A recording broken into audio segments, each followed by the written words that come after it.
अब भूतपूर्व मतों से जीतेंगे। तैयारी चल रही है ना भैया, बस आपका आशीर्वाद और प्यार स्नेह जो है ना, यही हमको जिताएगा। जी के पक्ष में जो है पूरा बाकी पूरा अब भूतपूर्व मतों से जीतेंगे। तैयारी चल रही है ना भैया, बस आपका आशीर्वाद और प्यार स्नेह जो है ना, यही हमको जिताएगा। जी के पक्ष में जो है पूरा बाकी पूरा।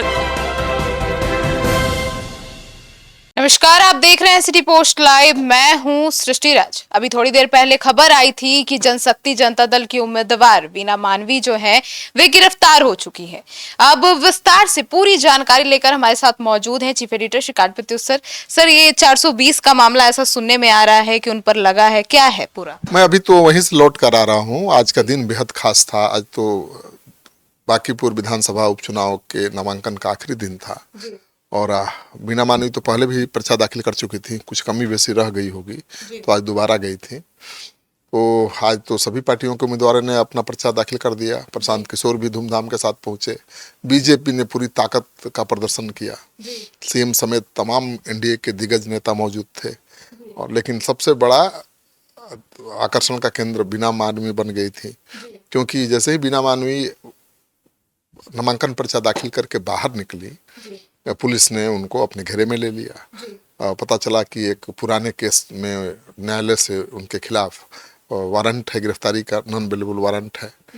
तो पुलिस उनको घेरे में लेना चाह रही थी, लेकिन उनके समर्थक उनका बचाव कर रहे थे। हाई वोल्टेज ड्रामा भी चला, आधे घंटे तक हाई वोल्टेज ड्रामा चला और इतना भयानक ड्रामा था कि आप सोच भी नहीं सकते। हम लोगों का हाल बुरा था, कवरेज करना बहुत मुश्किल था।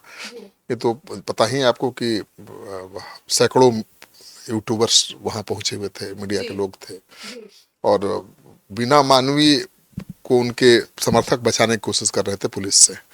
वो गिरफ्तार नहीं करने दे रहे थे। तो बीना मानवी को लेकर पूरे कैंपस में वो चक्कर काट रहे थे घेरा बनाकर और पुलिस धीरे धीरे बढ़ती गई।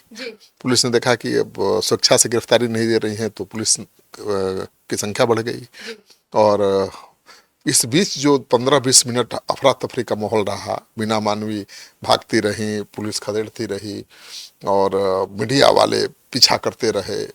तो बीना मानवी का दम फूलने लगा, वो पानी मांगने लगी, रोने लगी।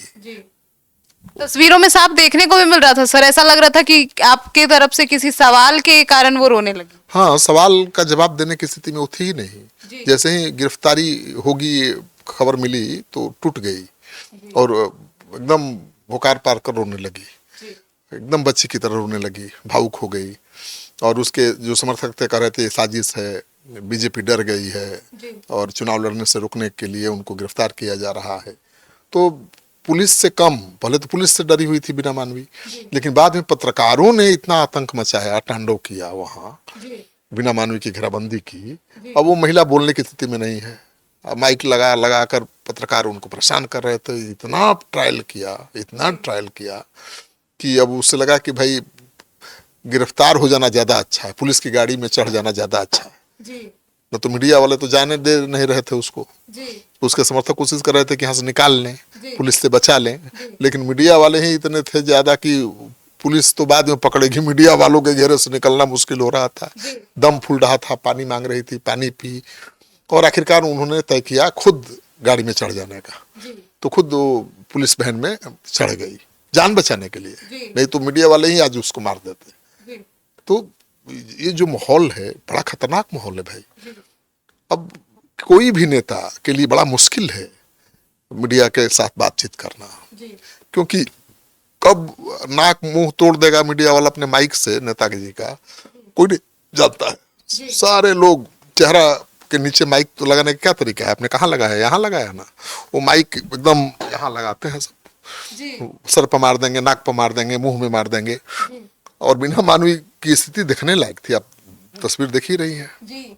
उसमें पूरा अफरा तफरी देखने को मिल रहा था, कैमरास लड़खड़ा रहे थे, सबका ध्यान तो बीना मानवी की तरफ ही था। अब प्रशांत किशोर अंदर नामांकन पर्चा दाखिल कर रहे थे और बाहर ये हाई वोल्टेज ड्रामा चल रहा था। इस बीच बीजेपी के उम्मीदवार भी पहुंच गए। तो बीजेपी के उम्मीदवार जब पहुंचे तो प्रशांत किशोर के समर्थक डीएम गेट के बाहर थे हजारों की संख्या में, और वहीं बीजेपी के भी समर्थक पहुंच गए। दोनों के हाथों में झंडा था, डंडा था, दोनों खूब एक दूसरे को लहराने लगे, सामने लहराने लगे झंडा। जनसुराज जी लहरा रहे हैं तो बीजेपी वाले भी लहरा रहे हैं। नारेबाजी चल ये तो बीजेपी और जनसुराज के कार्यकर्ता थे। अगर इस तरह से आमने सामने आरजेडी और बीजेपी के कार्यकर्ता होते तो सोचिए क्या होता, मारपीट हो जाती। जी क्योंकि लाठी अलग से ले जाने की जरूरत नहीं है, झंडा लाठी में ही झंडा पहना देते हैं आजकल कार्यकर्ता, सबका झंडा लाठी बन जाता। तो मुश्किल से पुलिस ने कंट्रोल किया लोगों को। और प्रशांत किशोर भीतर नामांकन पर्चा दाखिल कर रहे थे, बीना मानवी की गिरफ्तारी को लेकर हाई वोल्टेज ड्रामा चल रहा था। इस बीच बीजेपी के प्रत्याशी भी पहुंच गए संजय सरावगी प्रदेश अध्यक्ष के साथ। उनको भी घुसने में बहुत मशक्कत करनी पड़ी।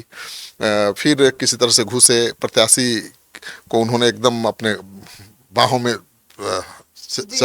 चपेट रखा था कि कोई किसी का हाथ न लगे, ठीक है ना। और प्रत्याशी बहुत सीधा साधा है, सरल है, और कोई बदनामी भी नहीं है, कभी विवादों में नहीं रहा है, बहुत सहज सरल है। मैंने उससे आज भी सवाल किया माइक लगा के, तो बोला कि भैया आशीर्वाद दीजिए, आशीर्वाद दीजिए, आशीर्वाद दीजिए। आशीर्वाद के अलावा वो कुछ नहीं बोल रहा था। वो समझ गया कि कुछ भी बोलेंगे तो विवाद होगा। तो प्रत्याशी ने एकदम सेफ टेक लिया है कि अब कुछ बोलना ही नहीं है, केवल आशीर्वाद दीजिए, आशीर्वाद दीजिए, आशीर्वाद दीजिए, आशीर्वाद दीजिए। तो संजय सरावगी जी ने उसके गर्दन पर हाथ रखा, मुंह बंद कर दिया, चुप रहिए। वो ऐसे झुक गया, सीधा साधा लड़का है, हाँ, कोई कल छपट नहीं। राजनीति में है बहुत दिनों से, लेकिन राजनीतिक तिकड़म से अनजान है वो लड़का। तो अब देखिए, अब तो बीजेपी का गढ़ है।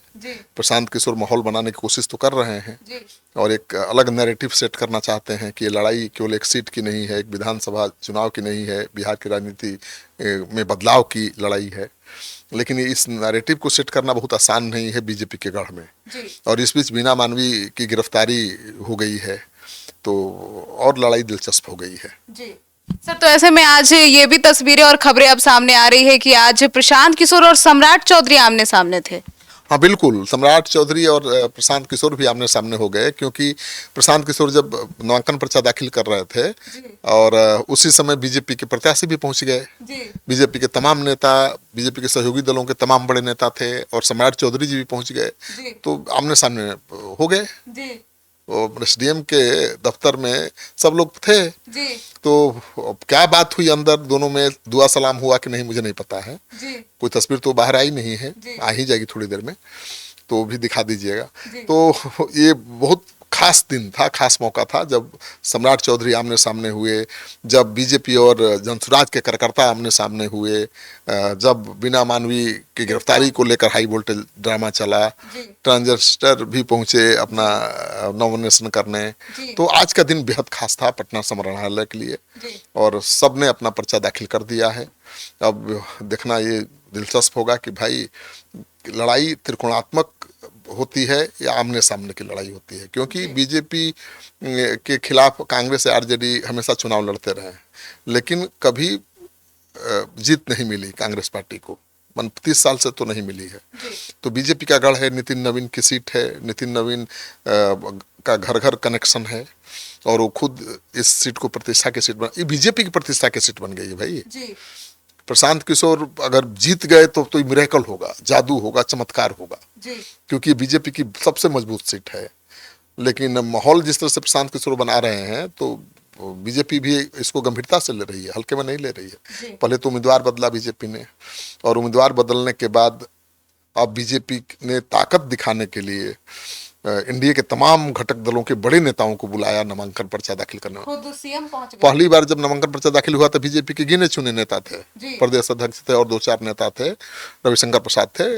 इतना बड़ा नेता कोई नहीं पहुंचा था, लेकिन आज तो कोई नेता बाकी ही नहीं था।